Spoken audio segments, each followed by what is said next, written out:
So welcome back everybody, this is Francisco from Francisco Ferreira Vlogs, and today we're going to be talking about my favorite deck of all time, which is going to be branded, but in this case, this is going to be the budget version of this deck. So I built this deck for under $100, and there is still one more card in this deck that I wish I had included, but I haven't been able to. But I still figured that I would share this profile with everybody. It's really just one card, and I would tell you which one I would replace for that one. But for the time being, let us get straight into the actual deck profile. Now, if you are interested in the premium, no budget set, for this deck, like if you want to see a top of the line branded Despia or branded BYSTIAL deck, and please make sure to look at the pinned comment, or even in the description you should be able to find a link to that deck profile. Now with that said, let's move straight into this. First, like always, we're going to begin with the main deck, and with that we are going to start off with triple Aluber, the Jester of Despia. So we're going to do this because Aluber is just going to be the main searcher of the deck. Now he does have a secondary effect, which I don't really use all that often myself, but his first effect to search for a branded spell or trap is incredibly useful because you will be using it to search for either branded fusion, usually, or for branded lost. And 3 copies is really just going to be a requirement when it comes to branded in general, so that's what I would go for. Now in this deck, I managed to find room for double Despian Tragedy, which I am pretty happy running. I do enjoy having 2 tragedies in here, especially considering that we do have multiple ways of banishing it, or just sending it to the graveyard to be able to trigger its effect, and then be able to add some of those other Despian monsters back. We used to have it at 3 back in the previous version of this deck, but now we have it at 2 because we needed to make room for other things. Now we've got Ad Libitum. Ad Libitum is an incredibly popular option for those who play lots of branded. They definitely prefer this over Dramaturge. I'm actually on the other camp where I do prefer Dramaturge, but in this deck we have room for both of them, so we actually don't have to argue about that at all. Ad Libitum is going to be great for allowing you to get Mirror Jade back after using Mirror Jade for a fusion summon, or if you have to get rid of Mirror Jade for any other reason. This is going to be a great way of allowing you to get Mirror Jade again and then be able to trigger Mirror Jade's effect one more time to banish. And then you've got Dramaturge, which is going to be another fantastic body that can summon himself totally fine after being used as a fusion material. It's just a really good card to have in my opinion. I prefer him because he allows for more plays. He allows me to make double Masquerade plays, which is why I tend to aim for him instead. Then we've got, obviously, the most important card, which is going to be Fallen of Albaz. So this is what this entire engine is really based around. So we're going to be running 3 copies. I do not like 2. I think that 2 is too few. I know that a lot of people are pretty content with 2. I like 3, so I keep it at 3. Then we've got 1 Albion, the Shrouded Dragon. This is a great card for both being able to draw 1 and being able to send Fallen of Albaz or 1 branded spell or trap to the graveyard. And so being able to shuffle your deck, so it does allow for quite a bit. I like this card a lot. I think it is a must in branded Despia, so I run it at 1, but really just 1 is going to be good enough. And his name is also Fallen of Albaz while he's in the graveyard, so make of that what you will. Then we've got 1 Spriggan's Kit, because we do have room for Kit. This is going to be a 4th copy of Aluber, essentially. And what this is going to allow you to do is to be able to search for another branded spell or trap. You do have to put 1 card from your hand back into your deck, which is why I don't play this in the premium version. But right now, this card is pretty decent in this version of the deck, so I like to keep it around. Then we've got double Tri-Brigade Mercurier. This is because in this version of the deck we are running Rinbrum, so being able to have 2 copies of Mercurier, one to use as a hand trap and the other one to be able to use as a fusion material, can come in handy, even though I found myself needing this as a fusion material less and less as time goes by, as I learn the interactions within the branded cards and with Rinbrum in particular. But I will dive into that a little bit later. But this is still a great card. I think 2 copies is fine, but you could drop it down to 1, honestly. Then we've got 1 Incredible Ecclesia, the Virtuous. So this is going to be a great card for just allowing you to immediately get Fallen of Albaz in and then be able to activate his effect to fuse if you need it. I think this card can catch your opponent by surprise fairly often, which is why I like to keep her around. Then you've got double Edgem Chain. The reason for this is because in this version of the deck, we are going with the Ferreira package, and this is because we do have room for it ultimately, though we did have to cut some things because I did want to keep this deck at 40. I think it is 40 flat, correct me if I'm wrong, but I think it is at 40. But that's why Edgem Chain is here for the entire package. Now we are going to be running Bestials in this deck, but the only Bestial is going to be Bestial Baldric, because I have found that because of Kashira, extra decks or extra deck monsters are just going to be quite prevalent, so you will be able to activate his effect to banish one of those monsters, if anything. So I think Baldric is going to be pretty good to run at 3. He won't be searchable in this deck, unfortunately, but that's totally fine. He's really just kind of like a separate piece to be able to run. We don't run Saranir, because I don't think that we need Saranir. And that's because we have Albion, and Albion can already toss a branded Speller Trap to the graveyard. So I decided that 3 Baldrics would really be good enough in a budget version like this.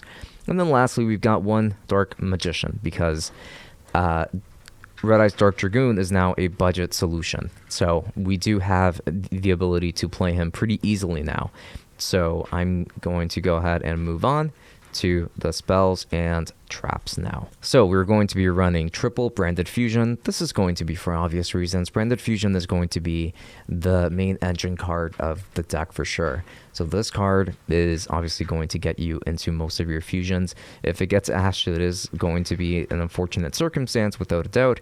But even then, this card is just super important. I do see it getting hit in the next ban list, because right now Branded is one of the best decks that you can play. So unfortunately, I think that Branded Fusion stays are numbered, but I do hope I'm wrong. Next, we've got triple Branded Opening. Of course, you're going to be running 3, considering the number of Despia monsters that we've got going on here, and the fact that our entire deck is fusions. We want to be able to protect those fusions in the graveyard too, not just be able to search for those Despia monsters, even though that's super useful for that too. So that's why that's there. We've got 1 Branded in red. This is going to be for some fringe fusion plays. Now, we don't run Guardian Chimera in this deck, but that's because I haven't been able to get my hands on one. Right now, he is a pretty budget card. I would say he's like $7 if you want an ultra rare. So you could definitely fit this within that budget. And Branded and red would be fantastic with Chimera, so keep that in mind. Then we've got Branded and High Spirits. I think that this card can just come in handy sometimes. I don't love it. I think that there are better cards that I could include personally, but because we're keeping this at a budget, Branded and High Spirits is a good card to include. I don't want 2 Branded and Reds. I just don't think that you need it. So I wanted to put something else in there, and that's when Branded and High Spirits came up. Then we've got Branded and White. This is going to be another polymerization that allows you to fuse from the graveyard too if you happen to have a Fallen of Albaz in the graveyard, which is really good. That's going to be fairly often, by the way. So this card will come in handy a lot. And then you've got Branded Loss, which is going to be great for searching and for being able to protect your fusions while you're in the middle of fusing, but it won't protect you from Ash, unfortunately. Then you've got 1 Theater, which is one of my favorite field spell cards of all time, because it allows you to just fuse at any time, and it's just a really good card to have around. If I had room for it in my main deck, in my premium deck, then I would 100% run this card still, but at this time the room just isn't there. Then we've got Double Fright for Patchwork. This is also referred to as Pot of Greed, because this allows you to search for 1 Edgem Chain and 1 Polymerization. So in essence, it allows you to get 2 cards just by activating this card. So that's going to be the entire point of that engine, and it gives you 1 monster to fuse with, as well as the spell that you need to fuse with. So that's why we are running Fright for Patchwork.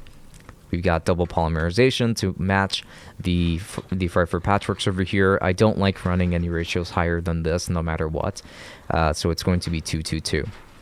We got double fusion deployment, because I really don't think that you need more than 2 in any deck. Honestly, 3 seems a little bit overkill. But we can summon quite a bit with fusion deployment. We've got Fallen of Albaz, and we've got Dark Magician. That's pretty much it. But even then, that's still good enough for what you're capable of accomplishing in this deck. So 2 fusion deployments is totally fine, especially since we have less targets this time around. Cartesia is around $45 to $50, so she's not going to be in this deck. So she's just not an option, which is why Grand Gorgonal is not in this deck, by the way. Then we've got our traps, which are going to be Branded Banishment, Branded Sword, and Branded Retribution. So Retribution is going to be great for recurring resources. You can also negate a special summon with it, but you really want this card for its graveyard effect of banishing it and then getting one Branded Spell or Trap and adding that card back to your hand. Then Branded Sword is going to create tokens for you, which I am actually going to feature right here. I've got 5 tokens in case of anything over here that came from the Albat Structure deck. So that's what this is here for. And then you got Branded Banishment, which is still one of my favorite branded traps of all time. So we are going to stick with that. We don't run Super Polymerization, so Banishment is going to be the card that we run instead. Now let's move on to the extra deck. Now, here we've got Red Eye Stark Dragoon. Dragoon is incredibly powerful. He's relatively cheap now at around $14-ish if you want this particular rarity, which is why I decided to include it in this deck. But I would absolutely consider playing Dragoon considering just how much cheaper it is. Even though I do understand that paying $14 for cardboard is a little bit much, but I think it is worth it if you want to have a bigger chance at winning games. And I think that it is a much more reasonable price tag this time around.